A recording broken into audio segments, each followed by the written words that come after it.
Pharma కంపెనీలో జరిగిన ఘటన తీవ్రంగా కలచివేసింది. 17 మంది మరణించారు, 36 మందికి గాయాలయ్యాయి, 10 మందికి తీవ్ర గాయాలయ్యాయి, 26 మందికి స్వల్ప గాయాలయ్యాయి. బాధితులందరికీ ఉత్తమ వైద్య సేవలు అందించాలని ఆదేశించామన్నారు.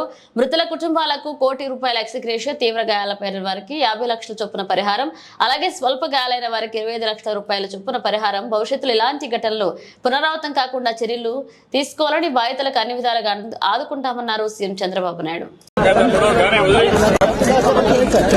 అందరికీ నమస్కారాలు. ఒక దురదృష్టకరమైన సంఘటన జరిగింది. తమను కూడా హాస్పిటల్లో మాట్లాడాను. ఇక్కడ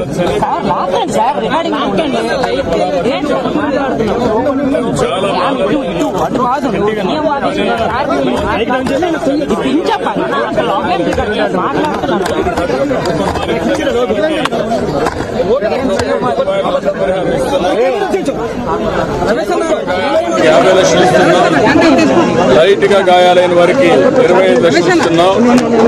దీంతోనే సరిపెట్టకుండా ఆ కుటుంబాలను ఏ విధంగా ఆదుకోవాలి. ఇప్పుడు 17 కుటుంబాలు పూర్తిగా నష్టపోయారు. పిల్లలు ఉన్నారు. ఎవరైతే జీవనోపాధి కలిగిస్తున్నారో వాళ్ళు చనిపోయిన తర్వాత చాలా బాధల్లో ఉన్నారు. వాళ్ళందరినీ కూడా నేను ఏ విధంగా ప్రభుత్వం కూడా సహాయం చేయగలుగుతాం ఆలోచిస్తున్నా. అన్ని విధాలు ఆదుకుంటాం. ఇక్కడ మా ఆఫీసర్లు కూడా చెప్పాను, వాళ్ళు కష్టాల్లో వచ్చినప్పుడు కుటుంబ సభ్యులు చనిపోయి మార్చిలో ఉన్నప్పుడు వాళ్ళు గౌరవంగా రిసీవ్ చేసుకొని కనీస సదుపాయాలు కల్పించాలి. అది కూడా కల్పించడం చెప్పాను. నిన్న కూడా చిన్న కొంతమందికి చెప్పారు, కొంతమంది చెప్పలేరు కూడా చెప్పారు. అవన్నీ కూడా కరెక్ట్ చేస్తాం. ఏదేమైనా జరిగిన సంఘటన చాలా బాధాకరం.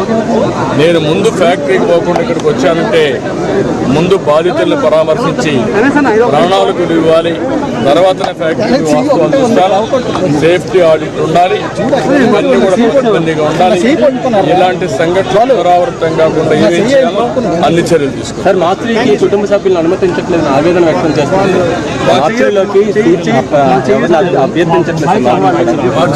మార్చిలోకి ఎవరిని కూడా పర్మిషన్ ఇవ్వట్లేదు, ఆవేదన వ్యక్తం చేస్తున్నారు. బాధ నాకు అర్థమైంది. కూడా చెప్పాను.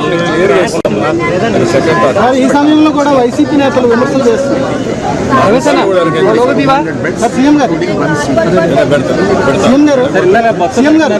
ఈ సమయంలో కూడా నేతలు విమర్శలు చేస్తున్నారు ప్రభుత్వం పైన.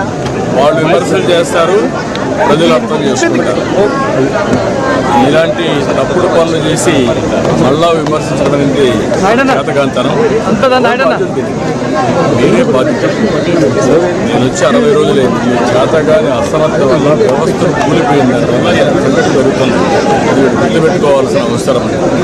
తప్పుడు పనులు చేసేవాళ్ళు ఇట్లే మాట్లాడుతూ ఉంటారు.